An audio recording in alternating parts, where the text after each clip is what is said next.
This is Democracy Now!, democracynow.org, The War and Peace Report. I'm Amy Goodman. And I'm Nermeen Sheikh. Welcome to our listeners and viewers around the country and around the world.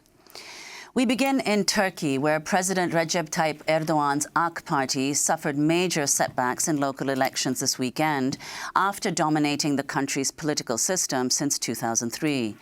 The AK Party lost control in both of Turkey's largest cities, Istanbul and Ankara, and is now disputing the results. Voters expressed frustration with Erdogan's autocratic rule and are also facing soaring inflation and rising unemployment. This is Erdogan speaking after the election. Every victory and every loss is the will of our nation, and we have to accept this fact as a necessity of democracy. We will admit that we won people's hearts in cities we won, but we were not successful enough in cities we lost, and we will act accordingly. Erdogan's AK Party has filed appeals to contest the results from all of Istanbul's 39 districts, saying there were irregularities that need to be corrected and demanding a vote recount. There have also been allegations of voter suppression in Kurdish majority regions in the east of the country. A party chairman called the election one of the most stained in our democratic history, he said. But other government officials have insisted the election was fair. A state-run news agency has said recounts are underway in 18 districts in Istanbul and 11 districts in Ankara.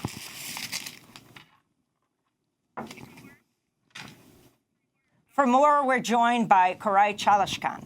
He is faculty fellow at Heilbroner Center for Capitalism Studies at the New School here in New York. He's previously joined us from Istanbul, where he was an associate professor of political science at Boğaziçi University in Istanbul. Welcome to Democracy Now! And to New York City. Thank you very much, Amy. Thank you. Talk about the significance of what has taken place in Turkey. Is this a real earthquake, political earthquake for Erdogan? It's a small earthquake in Richter scale, but it's the beginning of the fall of Erdogan's authoritarianism.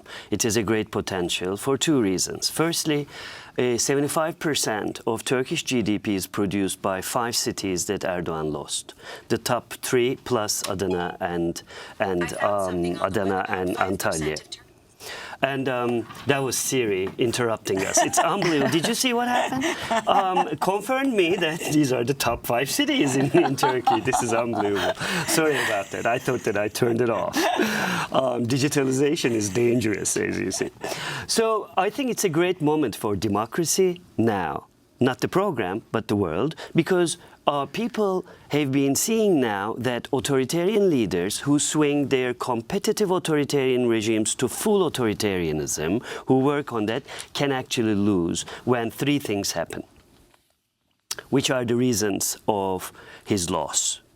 The first is if the democratic forces do not buy into the polarization of the authoritarian leader, they win. If they have spent addressing Erdogan on the ground, they would be losing right now. Instead, they focused on their own agenda. They forgot Erdogan and just said, this is what we're going to do. This is why we have to come to power. Polarization off. Second, they didn't take social media very seriously. Social media works to polarize. You're a social democrat, social media wants you to be a Stalinist. You're right-wing, social media wants you to be a fascist. All right? So they stayed away from social media polarization. They built coalitions with other sectors of the society, including right-wing Democrats, plus the economic recession that was the product of Erdogan's mismanagement of the economy helped them too. Well, I want to go to the economic conditions in Turkey, which are really striking. In August 2018, the value of the lira, the Turkish lira, plummeted, losing 28% of its value against the dollar. Inflation is at 20%. The federal minimum wage has fallen by about 10%, etc. So first, can you talk about what led to these conditions? Because he was in power for 16 years, but the economy began collapsing only recently. And how obviously he's known, you referred to him also as authoritarian. What were the principal features of his rule, 16 years? Fantastic. The first question, what really triggered this economic recession? It's very difficult for people to invest in Turkey right now because they don't know what's going to happen. The rule of law collapsed. I was indicted for trying to change the government of Turkey. When were you indicted? I've been indicted 25 times. I got 2 jail times, total of 3 years, and then I have another court case. But I'm not alone. This is, whoever you are, whoever is criticizing Erdogan right now is held accountable for either terrorism charges or libel against the president charges. I have 3 years now, and probably I'm going to get 2 more, but they're all deferred. This is how he's silencing dissent. This is what happens. When rule of law collapses, when judges begin to ask people that, do you really want to change the government? And when they say, yeah, this is democracy. My job as an opposition is to change government, right? I mean, when did this crime? They became so relaxed that they began to indict people for trying to change the government. Like Osman Kavala, who was right now indicted to change the government by terroristic means in organizing Gezi movement, which was ridiculous because it's a social movement of 71 cities in 73 cities of the Turkey, which is like 495% of the cities. Even Erdogan doesn't have such a coordination power, right? So the economic crisis happened when people begin to pull back from investments as a result of collapse of rule of law. What would be the consequence of it? Imagine when I was in your show, many times from Istanbul, my salary was around $2,000 as a university associate professor in the public sector. Now it is around $1,000. So this means recession for, you know, middle-class people like us. Think about the working class, all right, who are not even dreaming of making... This is $1,000 a month. A month, not week. Yes, you might have thought about it, but this is what happens. And people begin to buy potatoes one by one instead of kilogram, which is 2 times more than pound, as you know. So 1 potato, 1 onion. So what did Erdogan do? He said, look, people are trying to play with our economy, all right? And this is terrorism.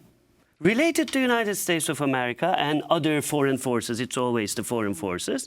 And he put the blame on the eggplant terrorism, which kind of made it a little bit very difficult to understand the general people. When he says that, you know, people who criticize me are terrorists, people What does that mean, eggplant terrorism? That eggplant is so expensive now that they are trying to address Turkish polity with eggplants and increasing its price. But his son-in-law is running the economy. Explain, though, he recently extended his term. So what does it mean in these regional elections to have him lose in his kind of hometown of Istanbul and Ankara, the significance of this? And will this mean that his term could decrease?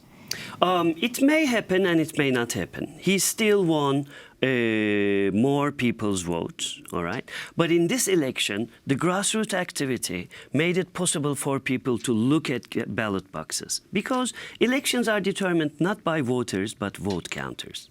You don't have a problem during vote count, you may believe in democracy. So the other second very significant consequence of this election, Amy, is the following. It was an unlevel playing field, all right? Imagine the Super Bowl, and one team doesn't have helmets and paddings. And then they're trying to stop the other team. The team without the helmets and the paddings were Social Democrats, and they stopped AK Party's Islamist team with huge helmets, and referees were helping them, and they had paddings. So this is a great message to the world. Stay away from polarization of the autocratic leader. Believe in democracy. Believe in grassroots activity, not Twitter. All right? Work together. Carry your message, and then keep an eye on the ballot box. Things may change in the next general election. This is the local election, but this is how authoritarian parties feed their electorate, all right? They use local city sources to send cash support to their electorates. And losing Istanbul and Ankara is a big blow. Erdogan said it himself, that whoever wins Istanbul wins Turkey. Exactly. And he was, of course, previously the mayor of Istanbul himself. Exactly. Now, could you talk about what has been happening in terms of the economic crisis in Turkey? Also, the relationship with the U.S., Turkey's relationship with the U.S., which has now taken a turn for the worse after Turkey has bought or is negotiating an arms deal with Russia. Yes, S-40s, right? The arms deal is done, and the missiles seem to be coming to Turkey, and they didn't back down from it, which is a big blow to its NATO alliances. You don't want to buy guns from a dictator, all right? You want to strengthen your army, being loyal to your coalitions, all right? But it becomes very difficult for Turkey to be loyal to its coalitions because President Trump created a context where world leaders and citizens around the world do not understand what the United States is trying to do. So people do not trust in the United States and its leadership right now. On top of this, we had a bloody coup attempt organized in part by Fethullah Gülen, who lives in America right now. And a lot of people in Turkey know that he was behind it. If you could just explain who he is. He is a cleric, he's an imam who used to, help people pray. And then he built an empire thanks to Erdogan's political power. And Erdogan's political power got authority thanks to the empire that Gülen made. This is like, think about this as an inter-problem between Trotskyites and Stalinists in previous They were once close, Erdogan and Fethullah Gülen. Yes. So they were very close. They were working together. And Gülen left Turkey for America and has been living here in a self-imposed exile. In the Poconos. In the Poconos, yes. And in a huge campus. And what really happened was that his followers in the army organized a factionalist coup and failed in Turkey because everyone was against them. Democrats, liberals, seculars, Islamists, and then they remained alone. So Erdogan wants him to be sent to Turkey for reasons that are legitimate, and United States government says no. So this also creates a problem. Everyone in Turkey wants him back, Islamist or secular, anti-Erdogan and Erdogan, because Erdogan is a part of the legitimate political world in Turkey. Secular people are not afraid of Erdogan, but they would be afraid of Gülen, who has never been a part of the political society, stayed away, tried to affect it with other sources like the military bureaucracy and the state But when we power. last interviewed you, I mean, tens of thousands of Turkish people had been arrested by Erdogan, Yes. dissidents, teachers, Yes. professors, Of all course. sorts of people. Of course. Now, this issue of global geopolitics with Pence just this week, Vice President Pence, warning Turkey against going ahead with its planned purchase of the Russian-made S-400 missile system, hours after the Turkish foreign minister said the acquisition was a done deal. Pence saying this would be a threat to NATO. Just as we wrap up, where Turkey stands now, you're saying it's like many countries. They don't know how to deal with an extremely unpredictable U.S. president. But where it stands now in alliances in the world. Amy, United States leadership is doing worst in trying to convince governments to work with itself. If Pence says everyone that Turkey has to learn a lesson or we're going to teach them a lesson, no one is going to take for it. And diplomacy is different than policies. S-40 is not even a part of American politics' radar right now. Why do you use this in order to alienate Erdogan?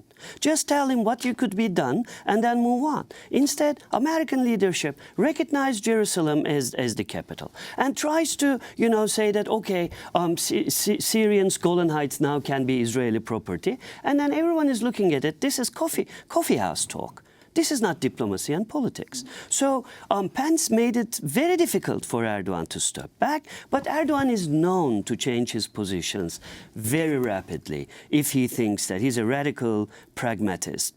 I mean, more than being an Islamist, and usually Islamists are very radical pragmatists in a way. And he can change his position because last time, when he tried to blackmail American government with a pastor, sending a pastor to jail and then home arrest, he lost it and he had to send it back because American sanctions led to a deepening of the recession and crumbling of the dollar, U.S. lira against dollar. Well, we're going to have to leave it there, but of course we'll continue to follow Turkish politics. Koray Caliskan, faculty fellow now at the Heilbroner Center for Capitalism Studies at the New School here in New York. Recently came from Istanbul, Turkey. This is Democracy Now! When we come back, massive Algerian protests topple the president. Stay with us.